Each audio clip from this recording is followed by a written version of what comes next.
The Red Raiders head north and try to diminish some of the Hilton magic up in Ames, Iowa against the number 10 Iowa State Cyclones. In today's video, we'll preview the matchup, if Warren Washington will play in this one, and much, much more. Hey, how's it going, everybody? It's RC Maxfield here for the Back to 12 podcast, and you know the drill by now. If there's a game preview, you know what to do. Head to the pinned comment and let me know your score prediction for Texas Tech at number 10 Iowa State. It's going to be a big one. We'll have a Warren Washington update here in just a second. But before you hear that gut reaction, what's your score prediction for Texas Tech at number 10 Iowa State? All right, let's set the scene for this one. I mentioned it. Hilton Coliseum, where the magic happens up there in Iowa, unless it's, I guess, Caitlin Clark breaking the scoring record there in Des Moines. But I digress. Anyway, Hilton Coliseum, one of the toughest places to play in the country, period. Texas Tech will have a tip-off scheduled for 11 a.m. Don't love to see that, but it's a reality. This game will be on ESPN+.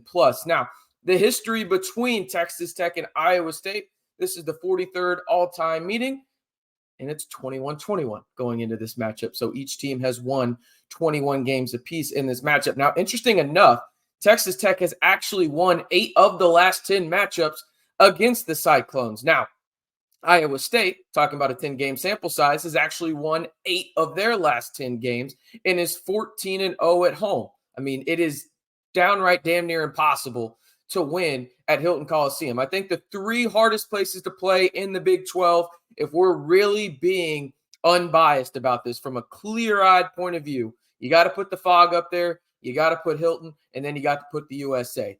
Some type of order. Those are the 3, though, okay? And Texas Tech, they know a hostile environment because they played in a couple of them every year. Hilton is definitely one of those for the Red Raiders. Now, when you look at the KenPom aspect of things, Iowa State comes into this matchup as the 9th best team in the country, according to KenPom. Texas Tech is 23rd. When you look at the net rankings, one that the committee looks at in terms of seeding and everything like that, right now, currently, they have Iowa State as a 2 seed.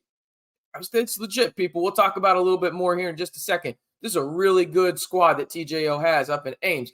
Texas Tech comes in as the 26th team according to net rankings in this one. And if you want to stay in the know on Texas Tech men's basketball, football, and much, much more all year long, you know what to do. Hit that like button, subscribe to the video, and turn on that notification bell. Listen, there's no other community here on YouTube that gives you instant reaction to everything Texas Tech football and men's basketball. I mean, perfect example is yesterday.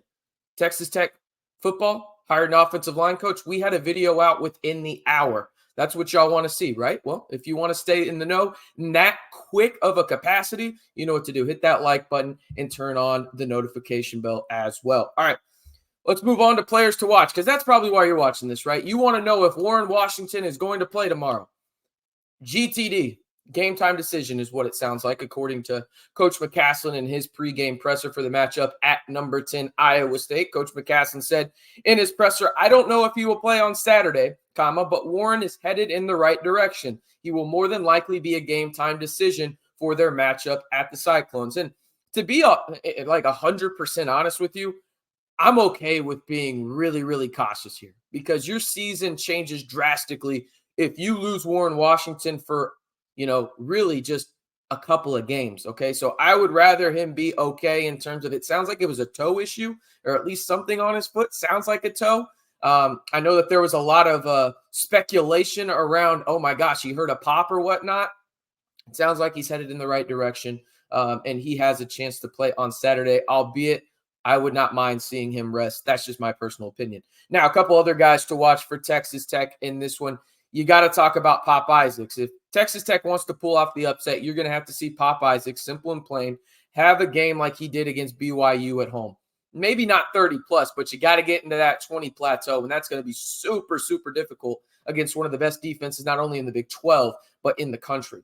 Now, from an athletic standpoint, Iowa State presents a lot of problems in that regard. Chance McMillan is the best athlete on the Texas Tech roster. He's going to have to come up big, because he's going to be asked to do a multitude of things on the perimeter for Texas Tech defensively, and also as a scorer on the offensive end. I'm interested to see exactly the matchups that Iowa State throws at him, but he'll be a pivotal player for the Red Raiders up in Ames. All right, as for Iowa State, I'm going to be honest with you. There's probably about 7 players I could put on here. I mean, they're loaded. TJO has done a phenomenal job this season, and they're honestly one of my favorite teams to watch each and every night in the Big 12 when they're not playing Texas Tech, because they play a brand of basketball that I really, really like. Long, athletic athletes that play defense, and they know how to get to the bucket.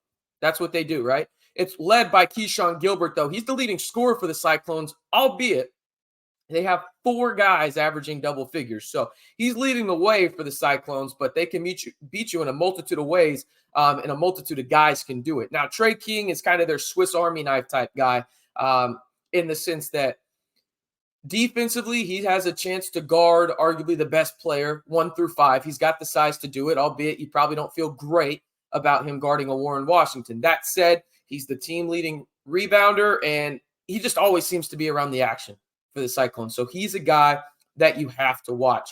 Tamin Lisby, stud, just a stud. You got to know where this guy is at all times on both the offensive side of the floor and the defensive side of the floor for the Cyclones. On the offensive side, he's averaging 5.5 assists to lead the Cyclones this year and is one of the best passers in the Big 12. Now, defensively, he's arguably the best defending guard in the conference. And that's not me trying to, hype him up or anything. Just watch him play, and he is a pest. I mean, he is a guy that I just don't want to have to really worry about if I'm an opposing team trying to score a bucket. But that's Texas Tech this weekend, and they're going to have to figure it out because, well, this is a guy that averages 3 steals per game. You're going to have to be on your game if you're Joe Toussaint, Pop Isaacs, Lamar Washington, Chance McMillan, whoever has possession of the basketball for Texas Tech, and if they're being guarded by Lisby, they're going to have to be on their A game. It's that simple.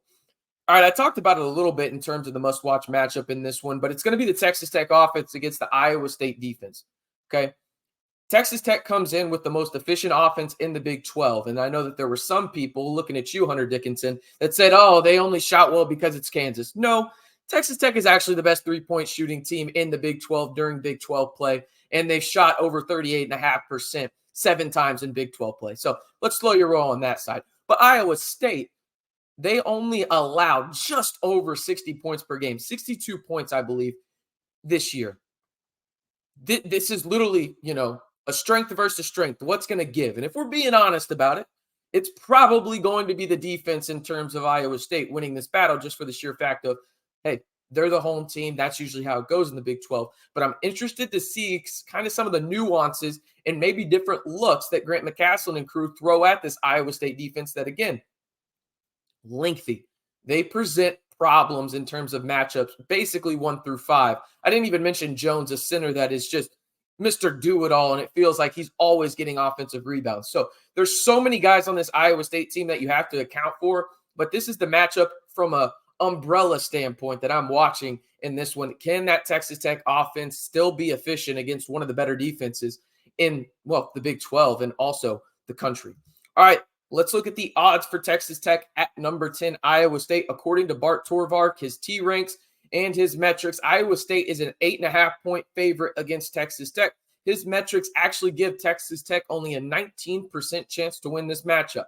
You see my prediction right there at the bottom of your screen. I have Iowa State winning this one 82-72.